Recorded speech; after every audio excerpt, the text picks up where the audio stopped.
Seguimos con la santa palabra de Dios en el nombre del Padre, del Hijo y del Espíritu Santo. Amén. Es el segundo libro de Reyes, donde estamos, capítulo 20. Pero como siempre vamos a invocar al Espíritu Santo. Espíritu Santo, ilumina nuestro entendimiento para que al leer o estudiar la Sagrada Escritura sintamos la presencia de Dios Padre que se manifiesta a través de tu palabra. Abre nuestro corazón para darnos cuenta del querer de Dios y la manera de hacerlo realidad en nuestras acciones de cada día. Intrúyenos en tus sendas para que, teniendo en cuenta tu palabra, seamos signos de tu presencia en el mundo. Amén. En este capítulo 20 de Segunda de Reyes va a girar alrededor de la enfermedad de Ezequías, su enfermedad y su sanación.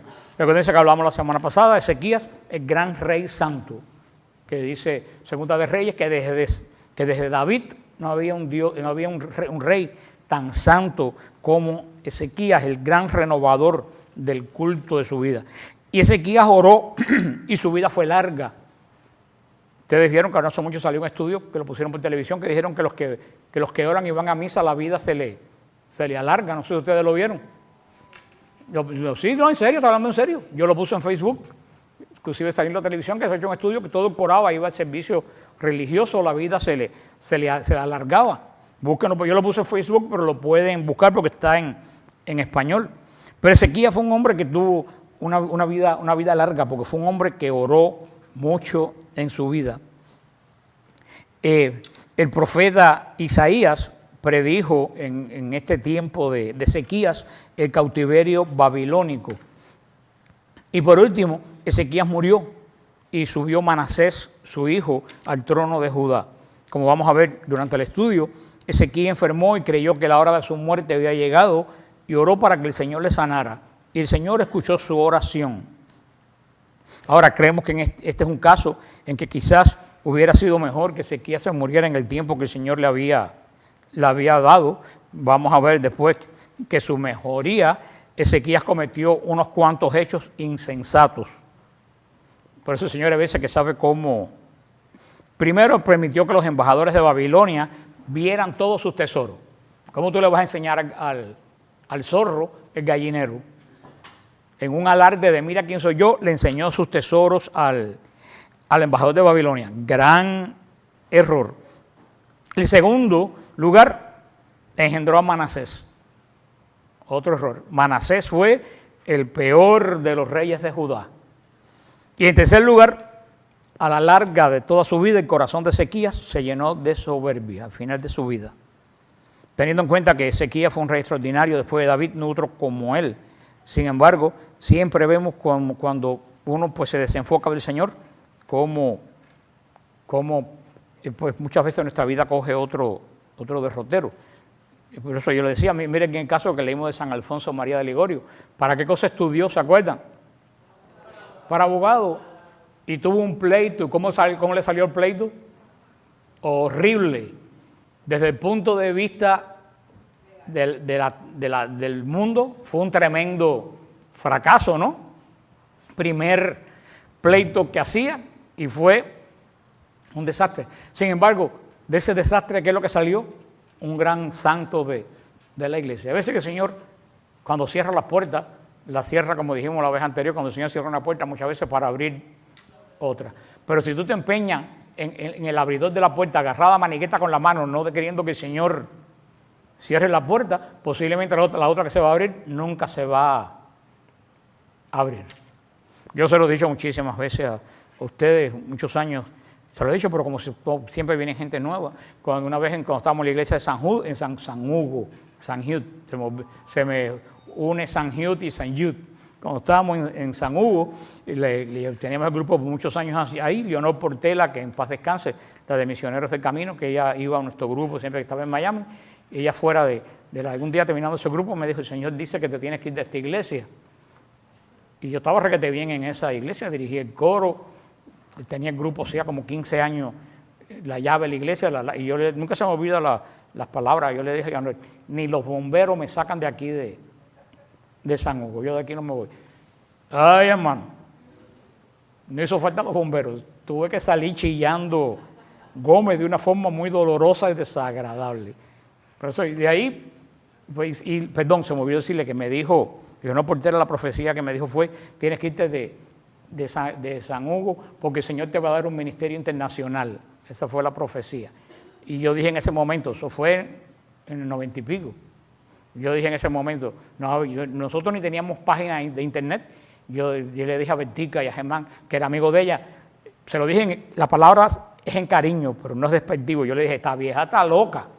No le dije vieja en despectivo, le dije de cariño a Leonor, y dije, esta vieja está loca. Yo, un ministerio internacional metido aquí en Coconut Grove, y ella me dijo, hasta que no te vayas de aquí, el Señor no te va a dar el ministerio. Pasaron cosas que ni vamos a contar porque fueron bien desagradables y no me fui por mi sacerdote me dijo, tienes que cerrar el grupo, y con ese sacerdote que hubo no quedó un solo ministerio vivo en la parroquia. Todos los ministerios se acabaron. Ahora, gracias a Dios, mira cómo escribe el Señor, ese sacerdote se fue, trajeron otro sacerdote, el padre Federico, y hasta 2 grupos de jóvenes tienen.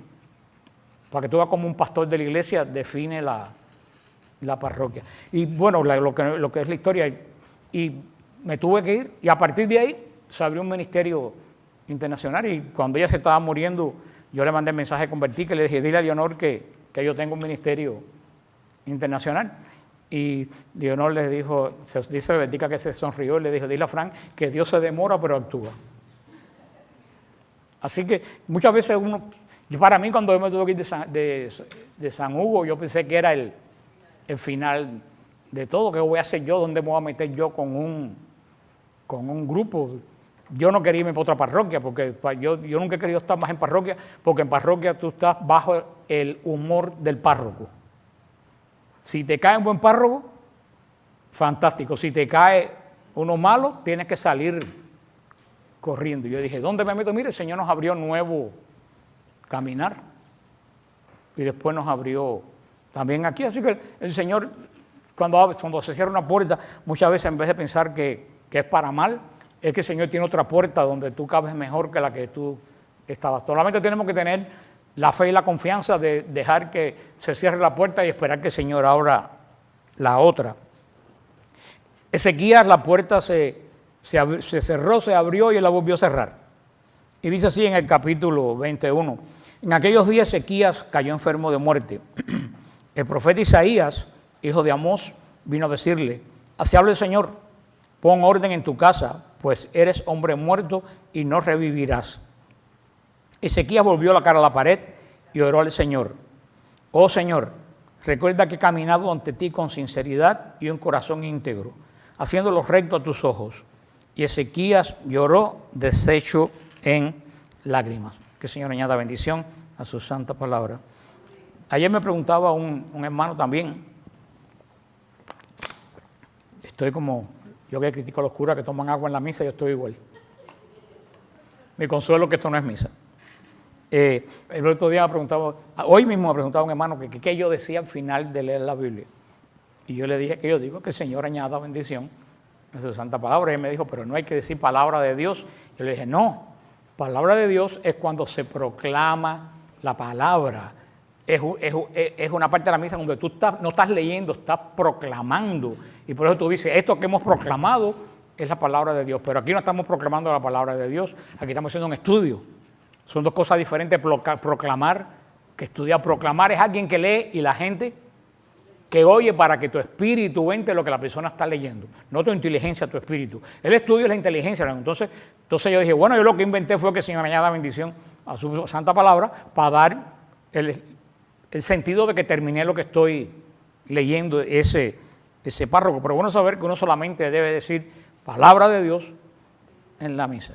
Que tú digas palabra de Dios en el grupo de oración y vengan los demonios en el parqueo y te lleven, no, eso no es así. Pero tenemos que tratar de hacer las cosas como Dios manda. Esta enfermedad de Ezequías se relata 3 veces en la Escritura. La tenemos aquí en el capítulo 20 del segundo libro de Reyes. También la tenemos en el capítulo 32 del segundo libro de Crónicas. Y finalmente en el capítulo 38 de las profecías de Isaías. Cuando lleguemos a Isaías, vamos a ver esto. Recuérdense, porque eso va a ser importante, porque terminando Reyes comenzamos los profetas, Isaías. Y toda la vida, todo lo que dijo Isaías, todos los problemas que se buscó Isaías, fue en medio del reinado de Ezequías y de Manasés. Por eso lo que vamos a estar leyendo va a estar muy relacionado con la vida de Ezequías. Ahora, cada relato, estos 3 relatos, nos proporciona un detalle adicional que forma la imagen total. Creemos que fue una tarea difícil para Isaías comunicarle la sentencia de muerte al rey. Eso no es nada fácil tener que decir. Dice el Señor que prepare, que te vas. Y es lo que hablábamos ahorita de San Alfonso de María Ligorio. Ni en el Antiguo Testamento ni en este estamos preparados para morir. Y la iglesia no nos prepara para morir. La iglesia nos prepara para vivir. Nos prepara en el bautismo, en la confirmación, en la comunión, en el matrimonio. Nos damos los estudios bíblicos, pero la iglesia no nos prepara a buen morir. Y yo no le echo la culpa a la iglesia, porque si yo digo que voy a dar un retiro en el monasterio para enseñar a morir bien, te aseguro que nadie va. Tú vas a no, apunta a Midre que dice Lucy que ella va a retiro sobre morir bien. Déjame ver si un día me animo a ver cuántos son los valientes si yo doy y al final doy un pomito con culé. Pero verdad, no, una cosa tan trascendental como es la muerte, nadie nos prepara. Vivimos como si fuéramos a vivir toda la vida. Y de buena primera, cuando llega la muerte, a mí me escribió una pobre señora, si me está yendo, disculpa, mi hermana, no voy a decir tu nombre, no es de aquí, de Miami ni nada. Me dice, ora por mi papá que tiene diabetes. Y yo le dije, pues supuesto que sí. ¿Qué edad tiene tu papá? No es un chiste. Me dijo 102 años. Y dije, mire, hermana, hay que orar por tu papá para que el Señor tenga misericordia de él y tenga un encuentro con él. Pero los 102 años con diabetes, ¿para qué tú quieres que tu papá se sane? No, porque está en la cama, pero yo quiero tener un poquito más conmigo. Eso tiene un nombre. Egoísmo. Y mano, es más frecuente de lo que en mi familia yo lo he visto, más frecuente de lo que ustedes se imaginan. Aunque la persona esté en la cama entubada, uno lo quiere tener. Eso es porque no estamos preparados para lo que es la muerte. Y si hay algo cierto, es la muerte. Olvídate de eso, sí, nadie se escapa. Y tenemos que prepararnos, por eso este libro que leí de San Alfonso María Ligorio, Preparación para el bien morir, yo creo que es muy interesante. Y no vas a traer la muerte. La gente piensa que si lee cosas de la muerte te lo vas a traer. No lo vas a traer. Todos esos muchachos andan con carabela y con signos de muerte y ninguno se ha muerto, gracias a Dios. O sea, pero fue una tarea difícil decirle a Isaías, decirle al rey, te vas a morir. En la carta a los Hebreos, capítulo 9, dice San Pablo, y de la manera que esté establecido para los hombres que muera una sola vez y después de esto el juicio. Eso lo dice Hebreo. Está estipulado que moramos una sola vez y después el juicio. Esto es lo que echa por tierra todas las teorías de la reencarnación. Aquí lo dice, el hombre muere una sola vez y después el juicio. Hebreos 29, 27. Bueno, cuando un cristiano te venga a decir que es la reencarnación. Y de ahí también, antes la iglesia hablaba de los novísimos. Estoy seguro que nadie aquí ha oído. ¿Quién ha oído aquí hablar de los novísimos? También. Lucía, si quiere al retiro de morir, si ha oído hablar de los novísimos. Eres un tesoro. Los novísimos, antes hasta se cantaba. Yo me acuerdo que con mi pueblo en María lo cantábamos, que es juicio, muerte, infierno y gloria. Es los novísimos. Las 4 cosas que nosotros vamos a pasar: muerte, juicio, infierno y gloria. Nosotros cantábamos ya en el pueblo mío una canción un poco tétrica cuando éramos muchachos que decía, mira que te mira Dios, mira que te está mirando, mira que te has de morir, mira que no sabes cuándo. Desde chiquito cantábamos nosotros eso. Eso es la antífona de una canción que va mencionando los novísimos. A lo mejor el retiro puede ser un día sobre los novísimos. Yo doy retiro siempre de cosas que nadie toca, porque la iglesia, las cosas de nosotros que nos ha hecho católicos, las hemos abandonado por completo. Esta es una cita divina, esta de Hebreos 9, 27. Y hay gente que dice, bueno, pero si uno supiera el día que vamos a morir, de verdad, hermano, te digo, si uno supiera el día que vamos a morir, ¿tú vas a cambiar de vida? Yo no lo creo, tú vas a ser peor. Si tú sabes que te vas a morir en 3 meses, vas a hacer todo lo que te dé la gana en estos 3 meses y el día antes por la tarde arrepentirte. Pero ¿es verdad o no es verdad? Con lo truqueros que somos nosotros. Por eso el Señor no nos ha dicho el día que vamos a morir. Por eso el Señor dijo, vendrá como ladrón en la noche. Juicio, muerte, juicio, infierno y gloria. Búscalo en el internet, los novísimos se llama. Por eso, yo creo que la tarea de los profetas es muy difícil. Isaías recibió esta profecía y la tuvo que decir. Dile, prepárate que te vas. Vamos a seguir diciendo. Isaías dijo entonces, en versículo 4. Antes que Isaías abandonara el patio central, le llegó la palabra del Señor en estos términos. Vuelve y di a Ezequías, jefe de mi pueblo. Así habla el Señor, el Dios de tus padres, el Dios de David.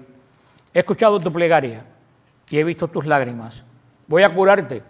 Al tercer día subirás al templo del Señor. Añadiré otros 15 años a tu vida. Te libraré además a ti y a esta ciudad de la mano del rey de Asiria. Y por mi honor y el de David, mi siervo, extenderé mi protección sobre esta ciudad. Que el Señor añada bendición a su santa palabra. El Señor vio las lágrimas de Ezequías. El Señor mira las lágrimas del que ora. Y muchas veces, sinceramente, yo no sé si es bueno que el Señor nos oiga o no nos oiga. Porque lo que le decía en la introducción, si Ezequías se hubiera muerto ahí, hubiera muerto con la reputación del rey más santo de Israel. Por eso que le digo que nada vale saber la fecha que te vas a morir. Y Ezequías se enteró. ¿Cuántos años le quedaban? 15. Es para que uno dijera, bueno, ahora tiene que haber vivido mejor de lo que vivió antes. Se fue un rey santo, ahora tiene que ser un rey extraordinario. No. En estos 15 años hizo lo que le dio la gana y rompió todo lo que había hecho en toda una vida de santidad como rey. Mira tú como que a uno le digan, no hace que uno sea mejor. Vamos a ver lo que dijo Isaías en el versículo 7. Isaías dijo entonces traigan una torta de higo. La trajeron, lo aplicaron sobre la úlcera y quedó sano. Ezequías habló a Isaías. ¿Cuál será la señal de que el Señor me va a curar y que al tercer día subirá al templo del Señor? Isaías respondió, esta es la señal que el Señor te va a enviar de cumplimiento de lo prometido. ¿Avanzará o retrocederá la sombra 10 grados? Ezequías dijo, es fácil que la sombra se alargue 10 grados, pero no que retroceda 10 grados. El profeta Isaías invocó al Señor y el Señor hizo que la sombra retrocediera a los 10 grados que había recorrido en la escalinata de Ahaz. Que el Señor añada bendición a su santa palabra. Ezequías pidió una señal que le mostrara que su vida debía ser prolongada. A pesar que vio que la úlcera se sanó, él no quedó muy dudo, con mucha claro. Pero recordemos que no siempre será la voluntad del Señor prolongar una vida. Por ejemplo, en la iglesia primitiva, Santiago, el pariente del Señor, fue ejecutado a los pocos tiempos de la muerte del Señor. Pedro fue liberado de la cárcel, pero después que fue decapitado. Pablo fue decapitado. O sea, todo esto depende de la providencia de Dios. Y lo más importante es, y nosotros siempre debemos estar expuestos, que se haga la voluntad de Dios. Le voy a decir, muchas veces pedir algo con insistencia que no nos conviene, puede ser que Dios nos lo dé por nuestra insistencia y que a la larga no nos convenga. Y después decimos, Señor, ¿por qué me hiciste caso? Por eso, la mejor oración es la que termina siempre con la oración del huerto, el momento de la oración más difícil de Jesús. Que no se haga mi voluntad. Señor, yo quisiera esto, pero que no se haga mi voluntad, sino la tuya. Tú le propones lo que tú quieres, pero tú le dices, a la larga, si tú crees que lo que tú tienes es mejor para mí, como seguro es, yo acepto lo que tú me des. Esa es la oración. Estoy seguro que mucha gente ha pedido cosas al Señor, que después que el Señor se las dio, le ha dicho, ¿para qué me hiciste caso? Más te vale que no me lo hubieras dado. No sabemos por qué Pedro fue liberado de la cárcel en el mismo tiempo y Santiago fue decapitado. Esto, como le dije, depende de la providencia de Dios. Tenemos que orar para que Dios nos dé humildad suficiente y nos ayude a aceptar su santa voluntad. Pero también creemos, por otra parte, que podemos pedir o que podemos decirle al Señor lo que pensamos referente a determinada situación. Y como les dije después, descansar confiando, sabiendo que Él tiene el control de la situación de nuestra vida. Podemos, ahora viene el episodio de la sombra, de esto de la sombra. Aquí se puede tratar, es posible que sea que ellos medían el día, los avances del día, por la sombra que el edificio daba en la escalera que se subía al palacio construido por la señal de la casa. Yo me acuerdo que inclusive de muchachos en mi pueblo nosotros sabíamos qué hora era más o menos por la sombra de la casa. Si la sombra de la casa daba para el lado de acá, nosotros sabíamos que era tal hora. Si daba para el lado de acá, sabíamos que era las 3 o las 4 o las 5 de la tarde. Nosotros nada más que muchas veces que no teníamos reloj, solamente mirábamos por dónde era la sombra. Y en esa época que no había reloj absolutamente, pues lo más seguro es que hubiera una escalera que la sombra del palacio daba y que ellos ya con el tiempo sabían en qué tiempo del día era. Y por eso que el Señor utiliza esta escalera en esta ocasión para darle la señal a Ezequías. O sea, era una especie de reloj de sol. Y el Señor le dio esa manifestación a Ezequías de lo que él pidió. Entonces, dice en el versículo 12, en aquel tiempo Merodac Baladán, hijo de Baladán, rey de Babilonia, fíjate que son dos cosas. Israel fue llevado a Siria. A Siria fue esparcido por toda Siria. Ahora vemos el rey específicamente de Babilonia, que es una parte de Asiria, pero es otro rey. Le envió cartas y un presente. Ezequías se alegró por ello y enseñó a los mensajeros su cámara del tesoro de plata, el oro, los aromas, el aceite perfumado, así como su arsenal y todo cuanto había en los tesoros. No quedó nada en su palacio y en todos sus dominios que Ezequías no mostrara. Feo, feo, feo. Y mucha gente hoy en día lo sigue haciendo. Mucha gente tiene las casas no para vivirlas, sino para enseñárselas a la gente. Yo conozco gente que tiene la casa que tú llegas y te va a sentar en la... Yo conocí ese caso. Te iba a sentar en la sala. No te sientas ahí, que los cojines son de plumas de avestruz. Ok, no me siento. Te vas a sentar en el comedor. No, esas sillas no, que son unos antiques. Y tú sabes dónde terminaba la visita, en la cocina. Entonces tenía puesto arriba de la alfombra un plástico, porque la alfombra era blanca. Entonces yo digo, pero esto es como un museo, aquí nadie puede vivir. Todo era por la...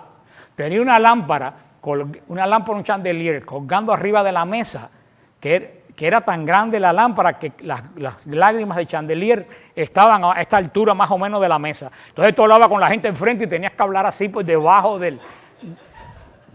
Yo no estoy exagerando, esa persona existió aquí en Miami y yo fui muchas veces a su casa. O sea, hay gente que tiene la casa para exhibirla. No, sí tenía gusto, pero nada de lo que había se podía tocar porque todo era tan valioso que no se podía usar. O sea, y este rey, muchas veces es eso, la ostentación. Yo creo que uno debe ir en un lugar que sea cómodo para uno. Yo tenía unos muebles en mi casa puestos al deco que cuando yo me enfermé, yo estuve tan enfermo que fue cuando tuve más tiempo en mi casa, me di cuenta que todos esos muebles eran inservibles, que las sillas parecían sillas eléctricas, que ahí no había, y cogí todo lo regalé y lo puse todo, está menos elegante, pero está más práctico, te puedes sentar en cualquier silla. Cuando tuve que pasar un mes en mi casa, la mes entero, sentándome en aquella silla que no había forma humana que tú pudieras acomodar los huesos porque eran varillas de hierro, no, salí de eso. Vemos a pobre Ezequías, la enfermedad no lo ayudó. Y nada más que se le ocurre hacer esto, dice en el versículo 14. Entonces el profeta Isaías, el pobre Isaías pasó una tremenda. Entonces el profeta Isaías se presentó al rey Ezequías y le dijo, ¿qué te han dicho estos hombres? ¿Y de dónde han venido? Respondió Ezequías, han venido de un país lejano, de Babilonia. Preguntó de nuevo, ¿qué han visto en tu palacio? Respondió Ezequías, han visto todo cuanto hay en mi palacio, no quedó nada en los tesoros por enseñarle. Isaías dijo a Ezequías, escucha la palabra del Señor. Cuando me imagino que si un profeta te dice, escucha la palabra del Señor, siéntate. Llega el tiempo en que se llevarán a Babilonia cuanto hay en tu palacio y cuanto atesoraron tus padres hasta el día de hoy.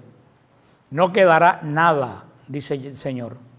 Algunos de tus hijos salidos de ti, que tú engendraste, se lo llevarán para convertirlo en eunucos en el palacio del rey de Babilonia. Eso es horrible. Le iban a castrar. Ezequías respondió a Isaías: está bien la palabra del Señor que me anuncias. Y pensaba para sí: no quiere eso decir que a lo largo de mi vida habrá paz y tranquilidad. Eso es el pensamiento de una persona totalmente necia. ¿Qué fue lo que pensó? Todo eso está proclamado para cuando yo me muera. Así que yo voy a estar bien. Eso recuerda mucho al rey Luis XV de Francia, que cuando le dijeron lo mal que estaba el país y las sublevaciones que había, dijo la famosa frase: après-moi le déluge, después de mí el diluvio. ¿Y qué vino? La Revolución Francesa, que arrasó toda su familia y todos murieron. Eso es la insensibilidad. Muchas veces uno dice: bueno, si es después de mí, a mí qué me importa. Y a veces uno tiene también que pensar, como le estaba diciendo, cuando uno vota, cuando uno vota tiene que pensar qué mundo tú le estás dejando a tus hijos.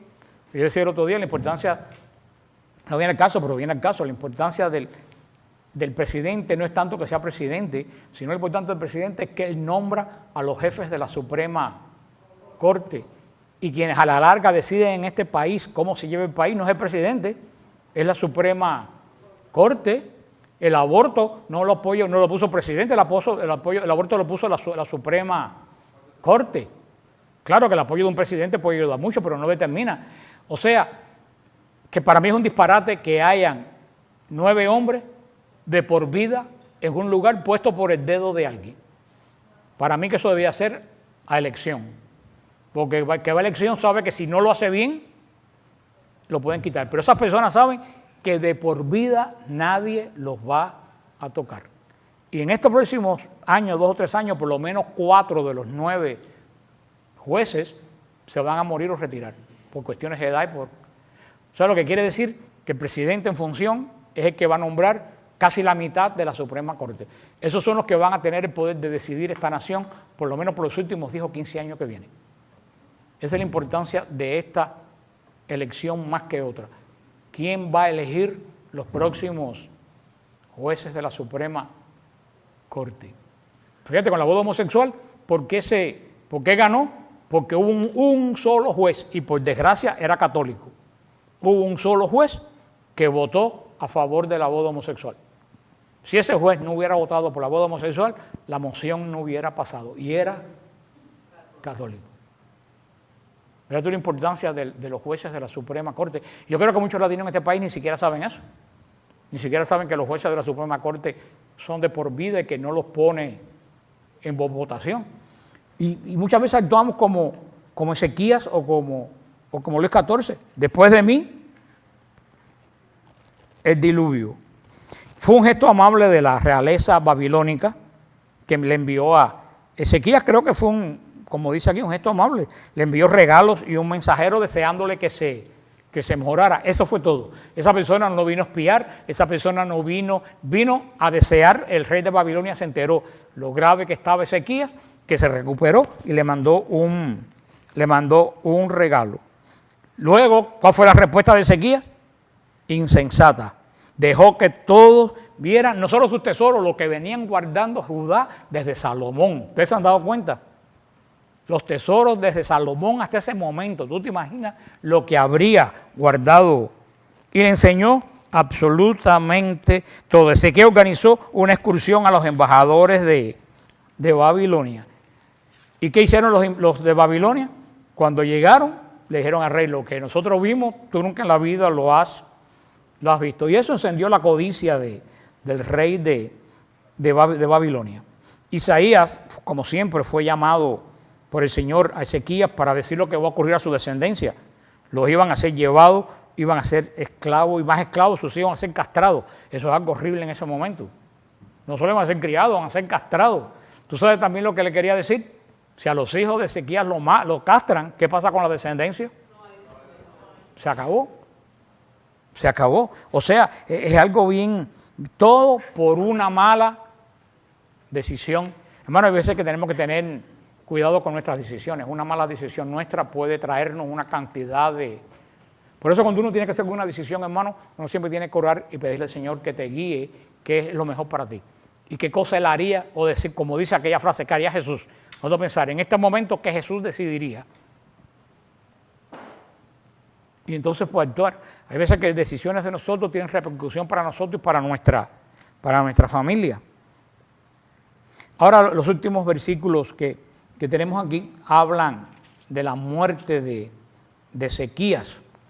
Dice, si ustedes leen en Crónicas van a leer los desatinos que hizo Ezequías. Es lo que quiero que ustedes tengan grabado en su vida. Toda una vida de una excelente santidad. Se enferma, pide que se sane y de ahí hasta su muerte un desatino y causa la ruina de Israel. Esto también nos recuerda a Salomón, toda una vida de inteligencia, de discernimiento, de sabiduría, y al final se enredó con todas esas mujeres paganas y su vida lo afectó a él y afectó a su familia. A Ezequías lo afectó a él, lo afectó a su familia y lo afectó al reino de Judá. Dice en el versículo 20, el resto de los hechos de Ezequías, sus éxitos militares, cómo construyó la alberca y el canal para la traída de aguas a la ciudad. Esto es lo que, ¿se acuerdan que yo le conté? Que hay un canal de agua que se descubrió hace 5 años que se llama el túnel de Ezequías, que entra por el torrente de Cedrón, cruza por debajo. ¿Ustedes no se acuerdan que hubo un problema tremendo que los musulmanes protestaron porque los judíos estaban haciendo un túnel por debajo del santuario de ellos, de la roca? No es que los judíos estaban haciendo un túnel, es que estaban limpiando el túnel, que es este túnel que hablan aquí, que se encontraron. Y ese túnel va desde el valle de Cedrón hasta la piscina de Siloé. Hizo ese túnel. ¿Quiénes fueron? Yo estoy yendo últimamente a la piscina de Siloé, a las excavaciones, que es donde está la pintura, pero nosotros fuimos una vez a una que bajamos muchos escalones. ¿Quién fue a esa piscina? Que habían unas cosas así. Esa es la salida del túnel de Ezequías. El túnel de Ezequías, tú no viste que es una cueva de donde salía el agua, esa es la salida del túnel de Ezequías. Nosotros vamos a las excavaciones porque eso no estaba excavado, eso compraron y excavaron y se encontraron la parte que vamos ahora, que es grandísimo, que están las gradas de la piscina, pero antes solamente se iba a un pedacito que se bajaba por el lado de una escuela, que la gente se metió en el agua, tiene agua todavía. Esa es la salida del túnel de Ezequías. Si un día alguien va a Jerusalén y tenemos tiempo, que es lo más difícil, puede hacer ese camino. Yo no, como le dije, lo dije la semana pasada, yo no lo hago porque muchas veces el agua llega casi a la cintura.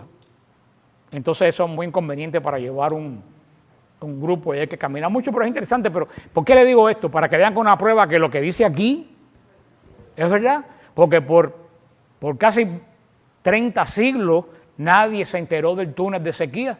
Y hace 5 o 6 años se lo encuentran y confirma lo que está diciendo aquí. O sea, aquí no hay nada inventado. Todo lo que hemos visto aquí se ha ido descubriendo. Ahora se acaba de descubrir el palacio de David, ya lo encontraron en las afueras de uno de los palacios de David.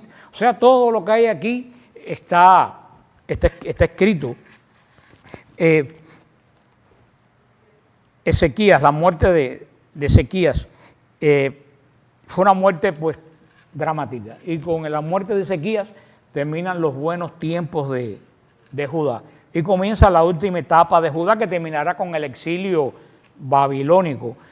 Los últimos versículos de este capítulo 20, que no es mucho, nos hablan, solamente nos dice que no está escrito en el libro de los anales de los reyes de Judá. Ezequías reposó con sus antepasados. Manasés, su hijo, reinó en su lugar. O sea, vemos aquí el término prácticamente de Judá. Ahora lo que viene es otro rey horrible. Después vieron unos reyes que tras reformas religiosas, pero Ezequías fue el último rey grande de Judá. Dice en el capítulo 21, Manasés tenía 12 años cuando comenzó a reinar y reinó 55 años en Jerusalén. Su madre se llamaba Yesif-Bac y hizo lo malo a los ojos del Señor, según la costumbre abominable de las naciones que el Señor había expulsado ante los israelitas. Reconstruyó los santuarios que su padre Ezequías había destruido. Erigió altares dedicados a Baal y fabricó un tronco sagrado como había hecho Ahab, rey de Israel. Se postraban ante todo el ejército de los cielos al que les rendía culto, eso es a los astros. Construyó altares en el templo del Señor, del que Yahvé había dicho: en Jerusalén estableceré mi nombre. Construyó altares a todo el ejército. ¿Se acuerdan que en Israel tenía que haber un solo altar, el del templo? Construyó altares a todo el ejército de los cielos en los dos patios del templo. O sea, hizo altares paganos en los patios del templo. Oye, lo más horrible, arrojó su hijo a una pira de fuego. ¿Se acuerdan? Ese era el culto al dios Moloch que le echaban los niños recién nacidos. Fíjate todo lo que hizo. Practicó la adivinación y la magia. Consultó a divinos y nigromantes. Se excedió en hacer lo malo a los ojos de Yahvé, provocando su cólera. Fabricó la imagen esculpida de Aserá, una diosa babilonia, y la instaló en el templo del que Yahvé le había dicho a David y a Salomón su hijo: en este templo y en Jerusalén que he elegido entre todas las tribus de Israel, estableceré mi nombre para siempre. No volveré a hacer que Israel vague errante fuera de la tierra que di a sus padres, a condición de que se comprometan a actuar conforme a todo lo que les he mandado y a la doctrina que mi siervo Moisés les mandó.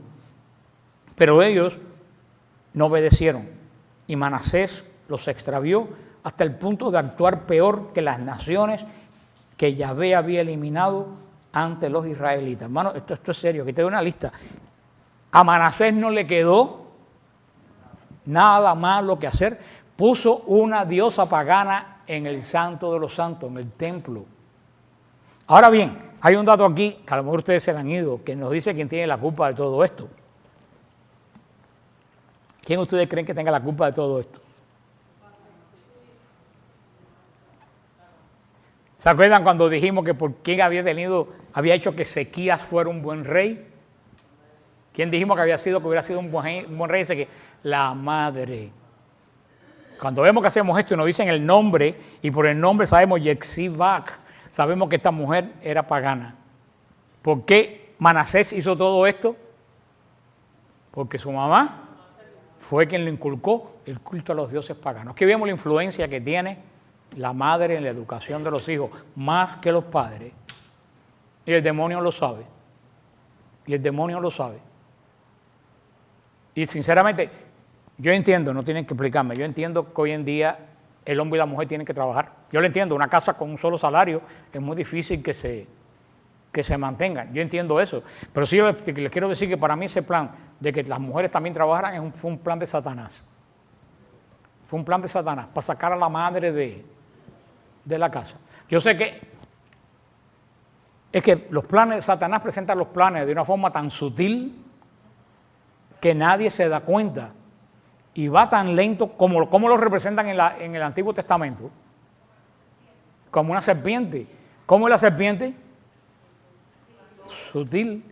Y Satanás es tan sutil que él te va presentando las cosas de tal forma que tú no te das cuenta y te va envolviendo y te va envolviendo hasta que cuando está totalmente envuelto, ¿qué es lo que hace? Aprieta.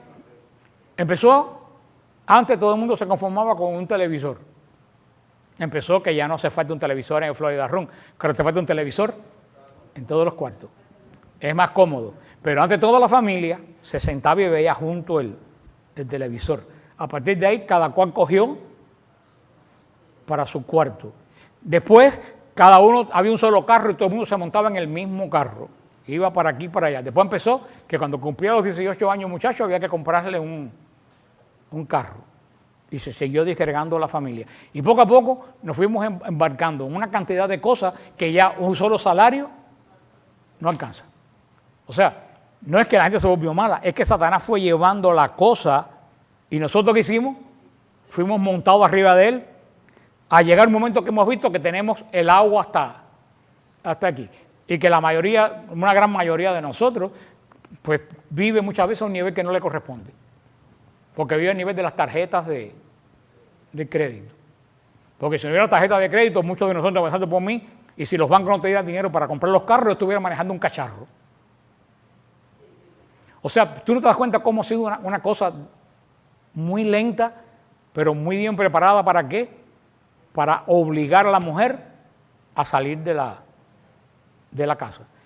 Y ahí ha venido todas estas desgracias que nos hemos formado, porque de verdad Dios ha preparado a la mujer con esa capacidad de tener paciencia con los hijos, no de tener paciencia con los hijos, que los hijos la oigan, porque muchas veces el padre le dice lo mismo y el hijo se revela contra el padre, se lo dice a la madre, y tú lo sabrás, Carlos, se lo dice a la madre o la abuela y es diferente. Porque siempre el hombre tiene la apariencia de autoridad y si me lo dice me lo está imponiendo. Pero si me lo dice la madre es porque me quiere y me lo está diciendo por mi bien. El Señor ha preparado las cosas muy bien preparadas. ¿Quién hemos desarmado el orden del Señor? Nosotros. Cuando yo salía de la escuela en mi casa, yo sabía que en mi casa estaba mi mamá. Yo tenía un problema, yo sabía quién yo se lo... Ahora nuestros muchachos salen de la escuela y ¿qué se encuentran? El internet. O tienen que estar, como veo a mi sobrinito, que tienen que estar hasta las 7, las 8 de la noche esperando que los vayan a recoger para venir a la casa, para hacer tareas corriendo, para volver a dormir, para irse al otro. Hermano, eso es vida. La tecnología nos ha ayudado. Pero yo creo que cuando la madre salió del hogar, fue cuando el hogar se desbarató. Y leí un libro que lo dijo, decía, quita la madre y el hogar se acaba. Y se dijo otra vez que la prueba es que se muere el padre y el hogar sigue funcionando. Se muere la madre y el hogar se destruye. Porque es que el Señor le dio ese don, que las feministas quieren ver que ese es un don que a la mujer la hace inferior, cuando eso es un don que a la mujer la hace superior, no inferior. Al contrario, lo hace superior. Santa Teresa Benedicta de la Cruz, la judía esta que Hitler mató en los campos de concentración, Edith Stein, pero es Santa Teresa Benedicta de la Cruz. Edith Stein era el nombre judío de ella. Ella lo dijo en el año 1930 y pico. La mujer va a pasar de la esclavitud del marido a la esclavitud del jefe. Y estoy seguro que muchas mujeres hoy en día que tienen que trabajar 8 o 9 horas en la oficina estarían contentísimas de quedarse en la casa. Por lo menos cuando yo trabajaba, yo hubiera preferido quedarme en mi casa cocinando que tener que ir a aguantar paquetes y coger berrinches en la oficina. Pero hermano, el demonio nos presenta las cosas bonitas, el demonio no nos presenta las cosas feas, porque si el demonio nos presentara las cosas feas, no tuviera un solo seguidor. Y aquí vemos la importancia, una madre santa, ¿cómo salió Ezequías? Santo. Una madre pagana, un hijo pagano que se excedió cuando creció. Tenemos que pedirle, y yo admiro a las personas que se reducen y trabaja el hombre, y no es porque no puedo darme, ¿cómo dice? El pellizco en la barriga, la gente que se da aire. Pero mira, mi sobrino que vive en North Carolina, que venía a Grupo Oración, Manolo y Patricia, no porque sea mi sobrino, ellos decidieron que aunque tengan que vivir más limitado, ella no va a trabajar. Él trabaja y se limitan al sueldo de él, porque tienen 4 muchachos. Pero ella está criando a los muchachos. Y yo, de verdad, que yo se lo aplaudí. Muchas veces no pueden venir a Miami porque no tienen dinero para bajar, pero yo se lo aplaudí. Porque ellos viven ahí, exacto. Yo dije a él, el Señor nunca te va a faltar. Y nunca le ha sobrado, pero nunca le ha faltado. ¿Cómo un solo salario pueden vivir 4 muchachos? Yo no sé. Pero compraron su casa, tienen una casa muy bonita y grande, y viven. No le sobra para irse a Disney World, ni le sobra. Yo tuve que regalarle la primera tableta que tuvo mi sobrino cuando se confirmó que tenía 17 años, porque no tenía, pero van viviendo y la madre está en la casa educando a los muchachos. Y conozco muchos americanos que han vuelto de la Iglesia Católica, muchos americanos, sobre todo estos americanos del centro, que han vuelto otra vez a eso. Inclusive las madres han empezado a dar clases a sus hijos en que se llama homeschooling, ¿cómo se llama, no? Sí, conozco cantidad que han empezado a dar clases a sus hijos en la casa. Y yo... Un programa católico. Y yo creo que eso es fantástico porque no hay más remedio que mandarlo a la escuela, pero tú sabes lo que están enseñando en la escuela. Ahora con esto de la ideología de género que han empezado a enseñar desde chiquito. Yo vi en España lo que están enseñando, un libro y es horrible, que decía, creo que es de Barcelona, decía, hay niñas con vaginas y niños con penes, pero hay niñas con penes y niños con vaginas. Entonces ponían la figura de una niña con órganos masculinos y un niño con órgano femenino, pintado para niños de 4 o 5 años. Va a llegar un momento que nosotros vamos a tener que, como cristianos, que pensar en qué mundo nos estamos viviendo, porque el mundo en que estamos viviendo no se diferencia mucho de sequías. Digo, de los últimos tiempos de sequías y de Manasés. Por eso vuelvo a decir, qué importante es el dirigente de un país. Israel tuvo un dirigente bueno en Ezequías, ¿y cómo fue el país? Bendecido. Ezequías tuvo un dirigente malo en Manasés y fue destruido el imperio de Judá por toda la eternidad. Esa es la responsabilidad que tenemos nosotros en este año. Así que yo creo que tenemos que orar como cristianos para decidir por quién nosotros. Yo no soy partidista. Yo te voy a decir, si un republicano apoyara el aborto, yo nunca. Mira, Rudy Giuliani, creo que es un magnífico político, pero yo nunca votaría por él, y es republicano. Yo nunca votaría por él porque eres pro-choice. Nunca yo votaría por ese hombre con lo buen gobernante que fue en Nueva York.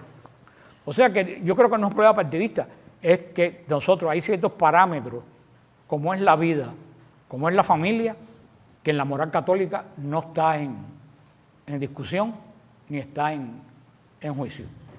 Así que vamos a orar para que nosotros este año pues votemos con el espíritu y no con el fondillo, ¿no? Así que ahora vamos a hacer los anuncios, y mientras hacemos el anuncio hacemos la colecta. Seguimos con la peregrinación a Francia, gracias a Dios, con el padre Rafael Abreu, que salimos septiembre 24, regresando octubre 9.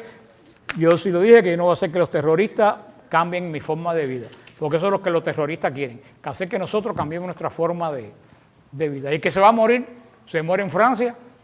Mire esa gente de dos landos, salieron a rumbear a una discoteca y los mataron. O sea, como el cuento del pelón, cuando te toca donde quiera que tú estés. Así que seguimos con nuestra peregrinación, nos quedan como 4 puestos, así que todavía el Señor llama a alguien, todavía hay puestos para la peregrinación, y el retiro de la abadía, que todavía no sé si, ahora sí no sé si lo voy a dar con los novísimos o no. Yo tenía otro tema preparado, pero el retiro de la abadía, ya la gente se está apuntando, sobre todo la gente de afuera, así que afuera Milder tiene los flyers, así que le pido oración porque me voy.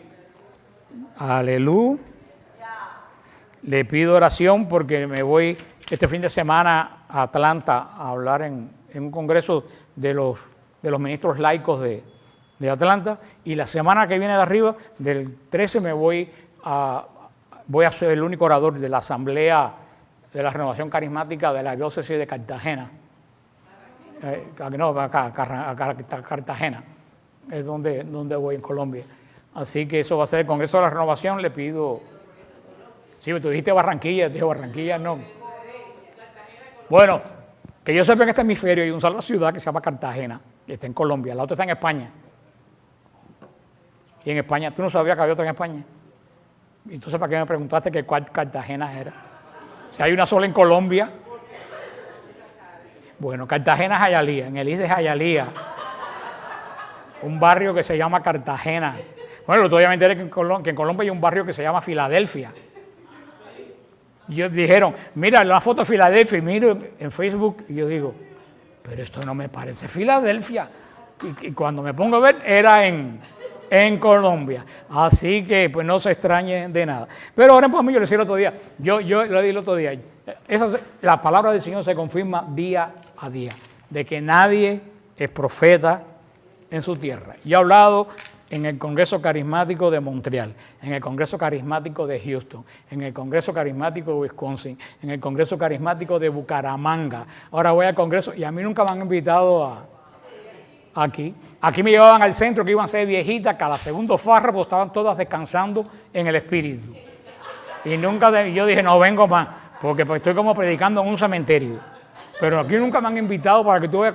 Eso se cumple lo que el Señor dijo. Nadie es profeta en su tierra. Terminamos la noche como los hermanos que van a orar, que creo que está Rubén, nada más, Rubén, en el nombre del Padre, del Hijo y del Espíritu Santo. Amén. Amado Señor, te damos gracias por esta palabra que es palabra y vida. Te pedimos que en nuestra vida, en los que van a ver durante la semana, estas clases hagan vida eterna en ellos. Te pedimos, Señor, que nos libres de esta situación de sequías, que en nuestra vida, Señor, siempre se haga su voluntad, que nunca nuestra oración trate de cambiar el destino que tú tienes para nosotros. Que nuestra vida, Señor, sea siempre hasta el final de santidad, que no al final de nuestra vida terminemos verdaderamente ofendiéndote a ti.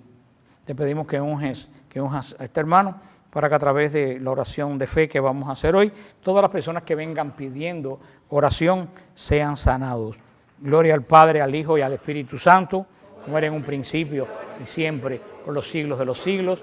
Amén. María, Madre de la Iglesia, San José, esposo de la Virgen, San Miguel Arcángel, San María de Jesús crucificado, San Alfonso María Ligorio.